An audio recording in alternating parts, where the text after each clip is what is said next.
Assalamualaikum warahmatullahi wabarakatuh. Banyak yang bilang semua tempat itu adalah sekolah.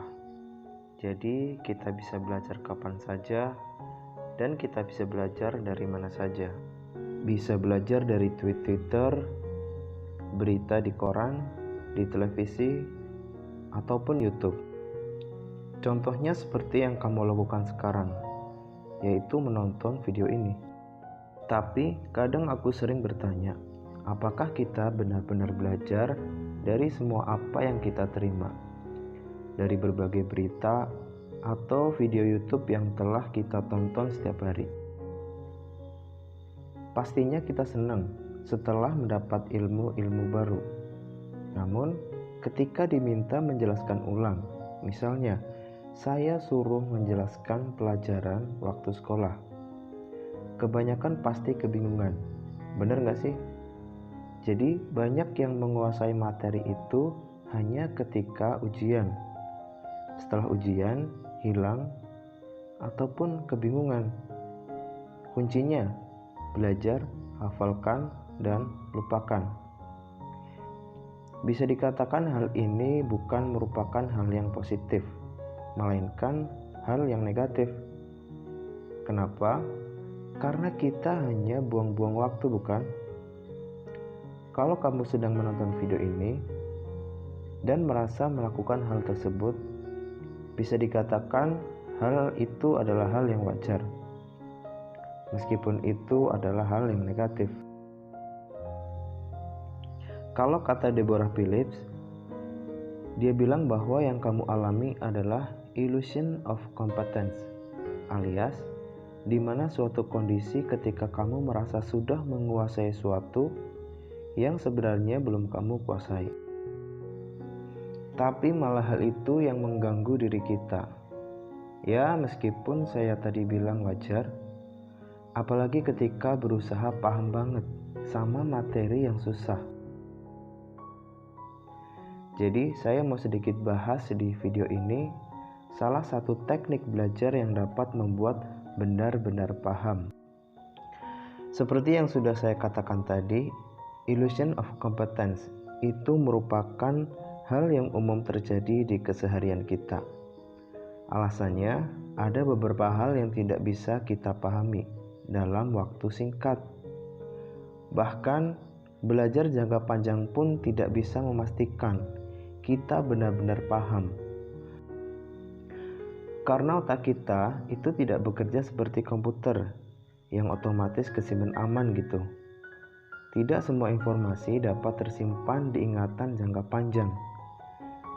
Jadi informasi masuk itu terlebih dahulu melatih saringan-saringan, mulai dari sensory memory, working memory, dan long time memory.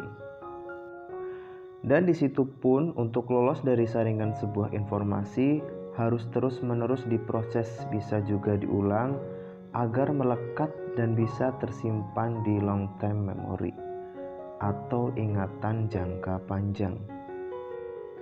Makanya kita mudah ingat dengan berita-berita artis ketimbang materi-materi yang kita pelajari di sekolah. Alasannya kenapa? Karena berita tentang artis selalu kita ulang secara aktif. Bayangin aja, berapa sehari kalian menonton berita tentang artis dalam sehari, entah itu dari TV dan media sosial seperti YouTube, Twitter, TikTok, dan lain-lain. Jadi sangat mudah melekat di otak kita. Kalau kita bandingkan dengan materi-materi di sekolah seperti rumus geometri atau unsur kimia yang hanya didiskusikan sebelum ulangan, pasti akan beda hasilnya. Oke, sekarang kita coba bagaimana cara belajar aktif dibandingkan belajar pasif. Aktif di sini bukan berarti membaca berulang-ulang seperti kalian membaca berita artis, bukan ya? Tetapi melatih ingatan dengan mencoba menjelaskan ulang. Terus caranya gimana nih agar kita bisa belajar aktif? Jadi sekarang kita akan belajar salah satu teknik, yaitu teknik Feynman. Teknik ini diciptakan oleh Richard Feynman, salah satu ilmuwan terkenal di Amerika. Menurut dia, teknik Feynman adalah cara terbaik untuk belajar sesuatu adalah dengan cara mengajarkan pada orang lain. Kenapa? Karena sebelum kita mengajarkan sesuatu pada orang lain, kita akan berusaha lebih dulu paham. Baru kita bisa membantu orang lain untuk paham.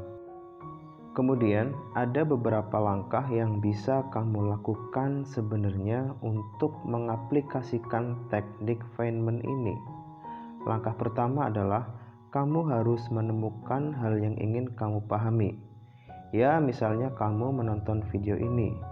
Jadi ini yang kamu pahami. Langkah kedua, coba kamu tulis ulang materi yang kamu pelajari. Usahakan pakai bahasa yang gampang kamu ngerti. Bayangkan kamu menjelaskan materi yang kamu pelajari pada teman yang sama sekali nggak tahu ataupun nggak pernah dengar materinya. Ibaratnya sama dengan kamu mengajar anak-anak SD atau SMA gitu.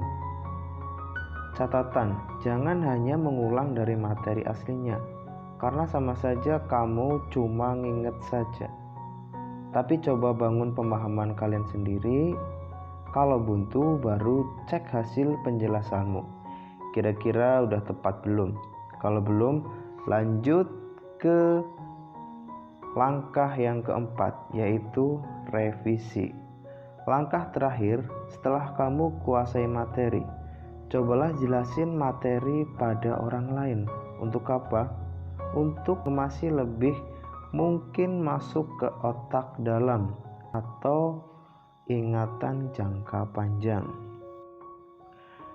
Jadi sekarang kamu sudah punya teknik belajar yang efektif. Kamu bisa terapkan teknik ini di berbagai hal. Bisa materi sekolah, kuliah, kerja, dan lain-lain. Tidak salahnya untuk kita mencoba, karena dengan mencoba membuat diri kita sedikit lebih maju.